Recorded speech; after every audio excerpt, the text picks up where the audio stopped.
All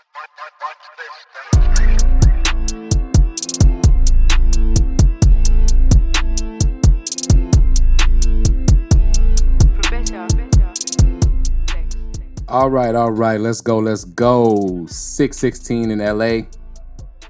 Bar breakdown, lyrics explained. We're gonna get right into it. Before we're gonna do a couple liner notes, so to speak. Now, of course, this is a copy of Drake's timestamp record.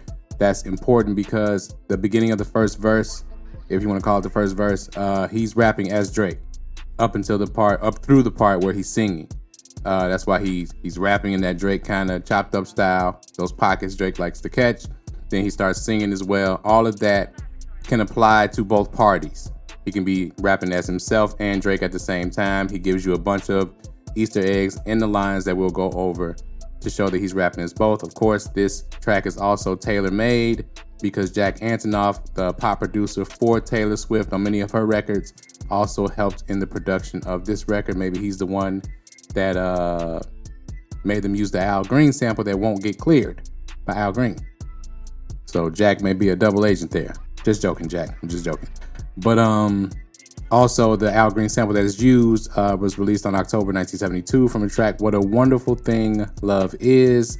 So in this track, Kendrick, throughout the lyrics, is also expressing about how he has more love than Drake, grew up with more love than Drake, and that is the difference in their abilities and careers.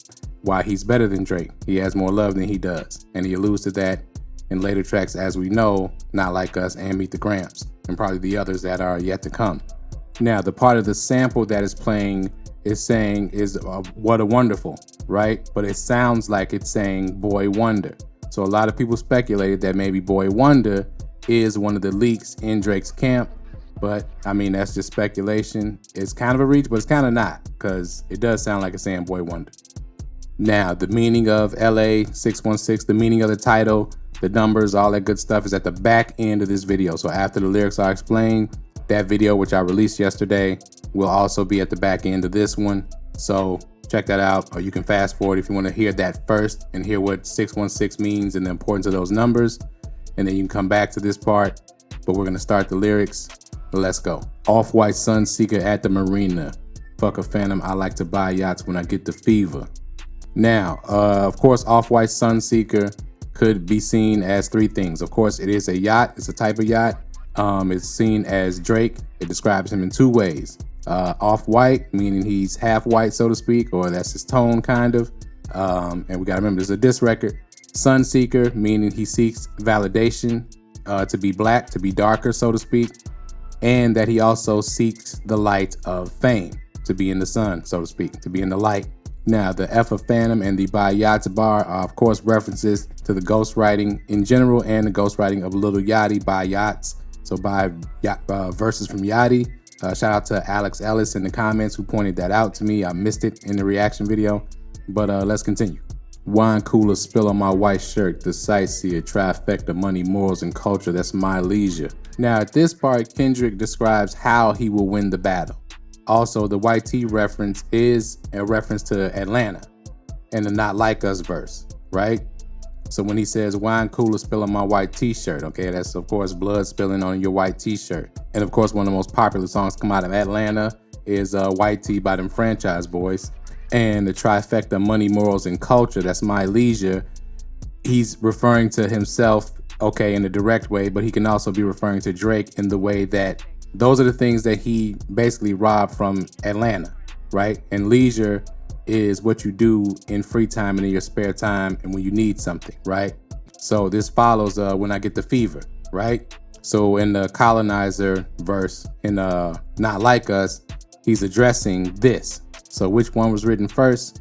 Who knows? I think this one was probably written first, and then he just add the Family Matters line at the end of that verse. If you pay attention, it's easy to do. But anyway, let's continue. My visa passport tatted, I show up in the Ibiza, Lou Callis dwellings, Brooklyn, just to book me some pizza. Now, let's get it out of the way. When you hear pizza, I know what people want to run to, and I'm on the fence as to whether that's what he's referring to, but don't put that in the comments because that is a flaggable word, as well as any Steam names. They flag all of those, okay? So, because I got like a whole bunch of comments that are in the held for review and deleted category. So it's on you. Please don't put those in the comments. Then he says passport tatted up. Now Kendrick is a world traveler. He goes to different cultures, right? So again, this verse can be rapped as Drake bragging, or it can be rapped as Kendrick and how he lives. Then he says, I show up in Ibiza. Now he doesn't name Ibiza because he just named some random place, or just raps with pizza, because he starts with Ibiza. Now Ibiza is the island of the god Bes, and Bes is the god of music. All right, so those are little Easter eggs that Kendrick puts in all of his verses, nearby as I can tell at this point. Now, the Luke Callis restaurant in Brooklyn. Now, of course, there's speculation that Kendrick is in Brooklyn because of problems with his relationship or whatever. But he is living in Brooklyn, New York, so that's a callback to where Drake mentioned that. But the pizzeria in Brooklyn, Luke Callis, is also partially named after the owner's daughter. So again, we're getting into daughter talk early before we get into Meet the Grams. This is a prelude to that, what's coming. All right, so last line before he reaches the singing part. Who could reach us? Only God could teleport this type of freedom. Now, this is just a reference to Drake's song, God's Plan, right? And what he talks about in that song. I'm gonna do a video to really go through all of the subs that he and Kendrick have thrown at each other. There have been a lot that are missed throughout the culture now that I'm doing research on it. But yeah, let's continue. God, my confession is yours, but who am I if I don't go to war? There's opportunity when living with loss. I discover myself when I fall short. Now, my confession is yours is basically, to me, a line that talks about the way he's rapping this, that it could be him, is he's talking to himself and he's talking as Drake at the same time. My confession is yours. Okay, who am I if I don't go to war? They both are facing that dilemma, right? Am I the best if I don't battle the other guy that they say is the best? Now, there's opportunity when living with loss. To me, that is Kendrick talking about his own experience and also talking about Drake living with the loss to Pusha T and whether he can take that, because shortly after he lost to Pusha T, he started throwing shots at other people, Kendrick included, very much so. We're gonna get to that later on in this verse. Now, when he goes into the next part where he starts with raise my hands to a fallen sky, I fantasize, etc., that's basically he's going through the mindset that he had and the subject matter through Mr. Morale and the Big Steppers. I think not only is it just a callback to that album, it's also a call to what Drake is using for his ammunition towards Kendrick, as far as the information he has or the information he received from other people. He's using Mr. Morale as his main subject matter to pick at Kendrick's character. So I think that's what that whole thing references. Now, the circadian rhythms of a shooting star line. All right, first I'm gonna shout out Bakuda2 in the comments. He said, is he saying he lives in the dreams circadian rhythm of a shooting star? Drake, a star that burns bright and quick, then is gone instantly. Now, I like that interpretation, and I also thought it could have meant that Kendrick shines brightest in the darkest times. Either one fits. So shout out to Bakuda. The mannerisms of Raphael, I can heal you with art, but the industry's cooked as I pick the carcass apart. Now, the angel Raphael, Archangel Raphael, is known as the angel of healing, but also the artist Raphael, who's named after the angel, of course, was known for being a fake or a phony or stealing. Because as the story goes, he was accredited by dignitaries for a lot of the work that was done by Michelangelo, including some of the Sistine Chapel. So again, that can be a reference to Drake and the ghostwriters, as well as his image overall and who he's sort of ordained by as this great artist. So that leads into him talking about the industry being cooked as I pick the carcass apart. So the industry is going to have a trouble in transition after I stain this person that they've propped up as this great artist in Drake. Let's continue. Yeah, somebody's lying. I can see the vibes on act. Even he looking compromised. Let's peel the layers back. Ain't no brownie points for beating your chest, harassing and fucking with good people make good people go to bat. Okay, this is loaded. Those are some loaded bars. There's a lot in there. First, let's go to somebody's, I said this in the reaction, I caught that right away. Vibes and Act. DJ Academics is Compromised Media. Vibe Magazine was known as Compromised Media, is still known as Compromised Media. And Vibe Magazine was really the launching point for the original East Coast, West Coast beef with Biggie Smalls and Tupac. The interview that they did with Biggie, I'm sure you've seen the image of it, the cover art of it. They threw a lot of gas on that beef, so to speak, and took it to where it didn't need to go with their coverage of it. Now, shout out to Richard Jackson 9822 in the comments, as he told me that the ant that he's referring to is Anthony Saleh, who is Kendrick's manager, who also has some affiliation or had some affiliation with OVO and Drake's camp, and they keep trolling him throughout the battle with different little images, especially while Kendrick was quiet after Taylor made freestyle. So that's the ant he's referring to. Now, when he gets into the make good people go to bat, you have to think. Drake has had issues with Common, with Kanye West, and with Pusha T. What do they have in common? They're all artists of good music. So effing with good people make good people go to bat. As in the issue with Pusha T, and then the peel the layers back is a harken back to Pusha T saying we gon' surgical summer. We gonna go layer by layer. Well, Kendrick is finishing off the layer, so to speak. Let's continue. Conspiracies about Cash Dog, that's not even the leak. Find the jewels like Cash Dog, I just need you to think. Are you finally ready to play? Have you ever thought that OVO is working for me? So he used Cash, of course, as The Weeknd's manager, who Drake keeps stepping on him in every diss record that he puts out. So I think that there he's just, of course, the Cash Doll references. Cash Doll, who has the viral video about all her jewels, known for her jewels, and she got robbed for her jewels in LA, as everybody does. That's not really a common thing. Most artists get robbed once or twice in California. Hey, it is what it is. And then, of course, he goes into the part where somebody in OVO is a mole. He said, I just need you to think. And with the sample playing in the background, if it is Boy Wonder, that would be crazy, but we'll see. Fake bully, I hate bullies. You must be a terrible person. Everyone inside your team is whispering that you deserve it. Can't Tussie slide your way up out of this one. It's gonna resurface. Every dog have his day, now live in your purpose. Now, a bully is a type of dog. It's a pit bull, if I'm not mistaken. But he's saying you're a fake pit bull. You're not really tough, and everybody in your camp says you deserve it. Now, can't Tussie slide up out of this one. Okay, the cover art for this with the black glove. If you go back to Tussie Slide video, okay, Drake is wearing black gloves, and he has one black glove. He's holding up one black glove in the cover art for that song. Now, that's not on the album. I believe that's on a mixtape. Tussie Slide is all about Kendrick Lamar. It's a warning shot to Kendrick Lamar and others, but mainly Kendrick Lamar. Go back and listen to the song and watch the video. And I'm gonna do, of course, a lyrics explained on that song and the video, because it's interesting how I've never heard that before. But anyway, let's continue. It was fun until you start putting money in the streets, then lost money because they came back with no receipts. I'm sorry that I live a boring life. I love peace, but war ready if the world is ready to see you bleed. Now, the money lost in the streets bar, he's talking about Pusha T. Pusha T did an interview saying that Drake had $100,000 out in the street to get information on him. And of course, turned back with nothing, at least as far as we know. Now, again, in some of the snippets of some of the leaked or AI songs, whatever you want to call them, Drake did have verses where he was putting Pusha T in this battle. I'm sure somebody told him, one person at a time, we don't want to, we fight enough people. So I think Kendrick was probably, they're expecting that he could still do that. Now, I don't think the way this is gone, he will, but that's why he put that in there about the 100,000. Drake is putting that into the streets. He put money in the streets.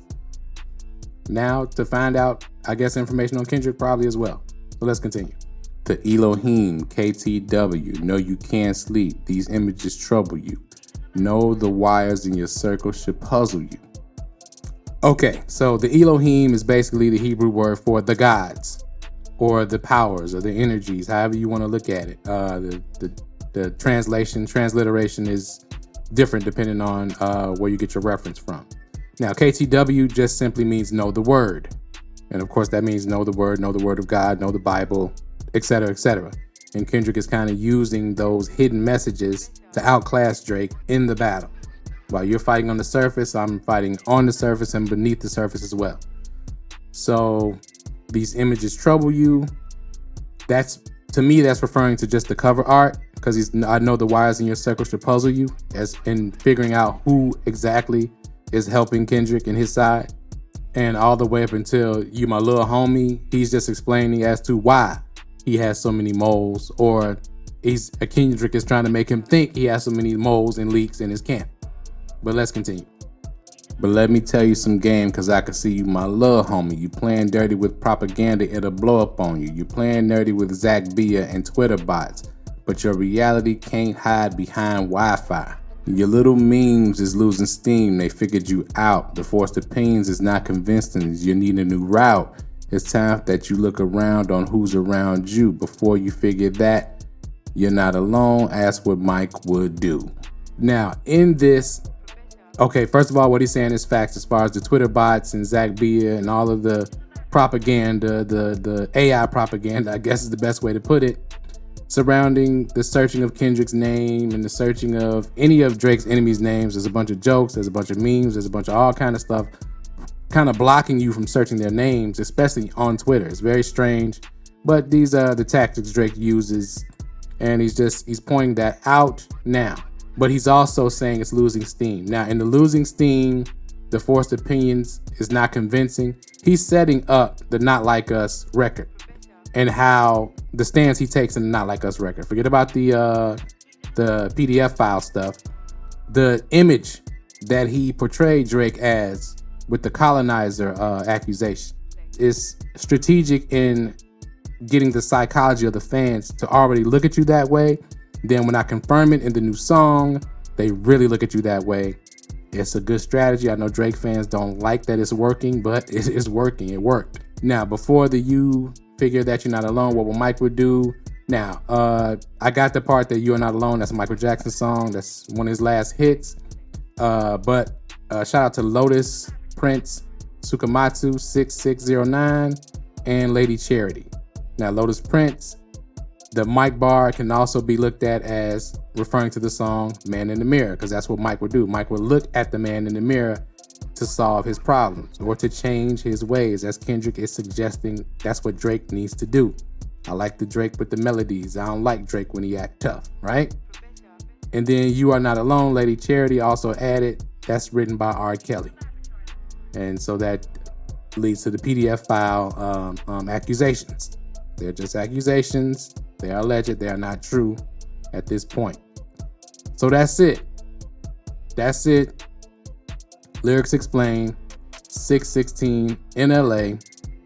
Let me know what you think in the comments below. It was a little long, almost 20 minutes. Jeez. A little long in the tooth, but as always, like, share, subscribe. Thank you for watching. More on the way. The Heart Part 6 is on the way. The Heart Part 6 is a lot deeper than people think it is. First of all, he's rapping, but the way that it fell and the way that it went and the way that it didn't catch on and some of the errors in the song can all be explained. That will be coming. If not later today, it will definitely be tomorrow morning. Thank you for watching. Peace.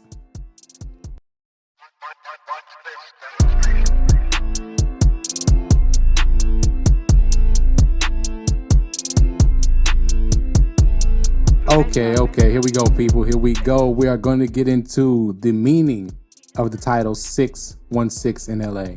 Now, the reason I'm doing the meaning before I do the Lyrics Explained, because in order to understand the whole premise of the song, you have to understand the meaning of the title and why the title has so many links and connections to so many different things that has to do with not only Kendrick Lamar, but just the battle and the two sides that are going at each other in general and what they represent.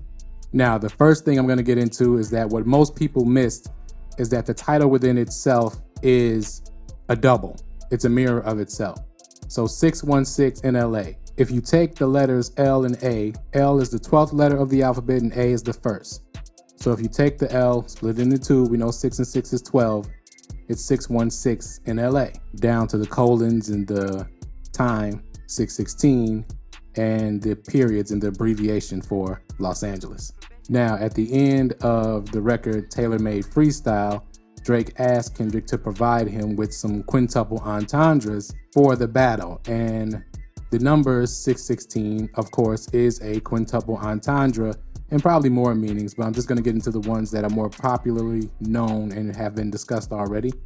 Shout out to the comments for putting me on to a lot of these references. So shout out to Keem Williams 4611, Ruda God, Matthew Best 4821, and Bronze Kasik. So the 5 things that mainly relate to the numbers 616, the dates anyway, are the First show of Euphoria, of course, the title of Kendrick's first diss track, and the show that Drake executive produces was on June 16th, 2019.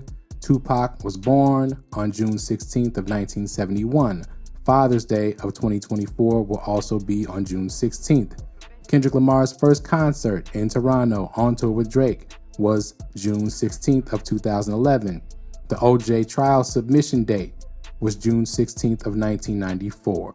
So those are 5 things, a quintuple entendre, so to speak, that relate to the numbers 616. Now, the 6 and the 1 can also represent the art of writing itself. Now, there's 2 schools of thought. Now, the first school of thought is just the 6 writing traits by themselves, which are voice, ideas, conventions, organizations, word choice, and sentence fluency. Now, I think both of these MCs are very adept and talented at using these traits. But there's one stark difference in the way that they approach their writing and rapping ability. And that goes into the second school of thought, which is the 6+1. And what the 6+1 adds is presentation. And what Kendrick is accusing Drake of throughout every song, and what most people do accuse Drake of, is having a false presentation. And the presentation is based on a false foundation. Now, whether you believe that or not, again, that's up for discussion. But this is what Kendrick is alluding to again throughout this whole battle. So now, in the final diss track from Kendrick Lamar so far in this battle, he has a verse in there where he says, "Beat your ass and hide the Bible while God is watching." Well, in the Bible, there are a few chapter and verses, chapter 6 is in verse 16, throughout the books of the Bible that directly relate to this battle and some of the ways and characteristics that Kendrick sees within Drake. So we'll start first with Corinthians chapter 6, verse 16. "Do you not know that he who unites himself with a prostitute is one with her in body? For it is said that the two become one flesh." Now, throughout the verses in the song Meet the Grams, Kendrick refers to Drake and alludes to Drake using escorts and prostitution multiple times throughout that record. I think this was a prelude and, again, a secret Easter egg, so to speak, as to what Kendrick would accuse Drake of and address during future songs within the battle. Meet the Grams, of course, being the most scathing that has been released thus far. Now, the next would be Luke 6:16, and that is about Judas. Judas, son of James, and Judas Iscariot, who became a traitor. We know that Judas, of course, was the traitor of Jesus Christ in the Bible. Now, this, of course, alludes to what Kendrick is going to discuss in the lyrics in this song and all the other diss records, really, is that Drake is surrounded by traitors within his own camp, and that is where Kendrick is getting his information about Drake in the battle. Now, the last verse I'm going to use is Revelation chapter 6, verse 16. Now, Revelation chapter 6 itself is about the apocalypse, and really it's about the consequences for man's actions, mishaps, missteps, and misdeeds. But anyway, it reads, "They call to the mountains and the rocks, fall on us and hide us from the face of him who sits on the throne and from the wrath of the Lamb." Now, the Lamb in that verse is said to represent Jesus Christ, but even deeper is said to represents transformation and resurrection through repentance of one's sins, so to speak. Now, loosely, I take that as what Mr. Morale and the Big Steppers was to Kendrick and his personal journey. And I think that's what he's alluding to Drake needing to do when he goes through the transgressions in Meet the Grams. Because if Drake doesn't do it on his own, then Kendrick is going to do it for him through this battle. So continuing on the religious symbolism, the temple menorah, not to be confused with the menorah from Hanukkah, which has 8 candles. The temple menorah has 7 candles. And the 7 candles in a temple menorah allude to the branches of human or secular knowledge.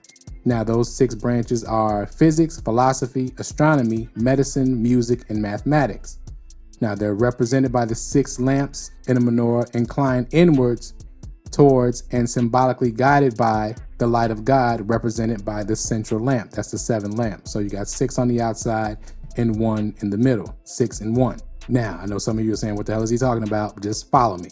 Throughout the verses in 616 in LA, Kendrick alludes to him having a certain spirituality that Drake doesn't. Okay, so the menorah represents humankind needing the spirituality, the seventh knowledge, in order to be productive. Okay, otherwise humanity falls into chaos. So if you only have the 6 and Drake is the 6th god, he doesn't have the spirituality part, he falls into chaos. That's what leads to his transgressions as a human being, again, that we all have, right? But again, this is the symbolism just of the title and how it relates to Kendrick's angle towards Drake throughout the whole battle. And before anybody starts accusing anti-Semitism or anything like that, as far as I know, Kendrick does study under Hebrew Israelite of some type. So those are pretty much the same religions. I know they disagree on things historically, but I don't think there's any anti-Semitism in any of Kendrick's verses at all. He's just using references to history and religion and spirituality in general. So let's continue. Now we get to the Star of David. Now, if you look on the screen, you can see the diagram. The Star of David is made up, of course, of 6 angles.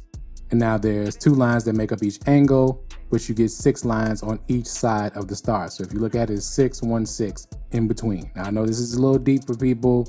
I understand if you're not into this, move on to the lyrics explained, which will be dropping soon. Now, if you're into Marvel comics, you know that the original universe that all the comic books come out of and all the stories, the movies, all that come out of is Earth 616. Now, the comic books are basically just about conflict, the conflict of good versus evil, or the battle or the duality of oneself, meaning decision making, good versus evil. Okay, so the 616 is a representation of the split between unity, right? So as I put the circle up around, and most people don't understand that the Star of David is just a circle split up into equal parts, as I put it up there now. And then if you fill it out a little bit more, that circle actually equals the wheel of the zodiac. Whether you believe in that or not, you don't have to, okay? But all the circle and the zodiac, all it means is completion. That's all it means. It's a cycle, just like a day. That's all the zodiac is. It's just a day or a year. So the 616 is 2 halves of a whole going against each other or coming together, whichever way this goes. So in essence, the number represents the battle all within itself, all battles, right? 2 equal parts, which side is gonna win? Good versus evil, red versus blue. The list goes on. I'm not gonna get controversial, right? So in conclusion, as you listen to, especially Kendrick Lamar, but really both sides of the MCs, they represent this energy. And I think that's why Kendrick used that number specifically for the title of this record. So I don't know whether he did it on purpose, it's divine intervention, it's some kind of awesome coincidence. But if you think about it, after this record, that's when Family Matters dropped, followed by Meet the Grams. That's when the battle totally shifted into the direction of Kendrick Lamar being a winner. And that was, like I said, that weekend, this record kicked off probably the greatest weekend in hip hop history thus far. So man, let me know what you think in the comments below about all this spooky information. And we're going to get into the lyrics explained. Like I said, I'm going to, depending on when you're watching this, if you're watching this new, I'm going to drop the lyrics explained tomorrow. But it would be confusing if I didn't preface with this first.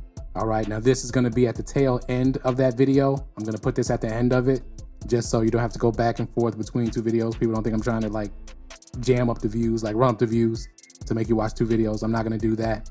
But yeah, let me know what you think of all this in the comments below.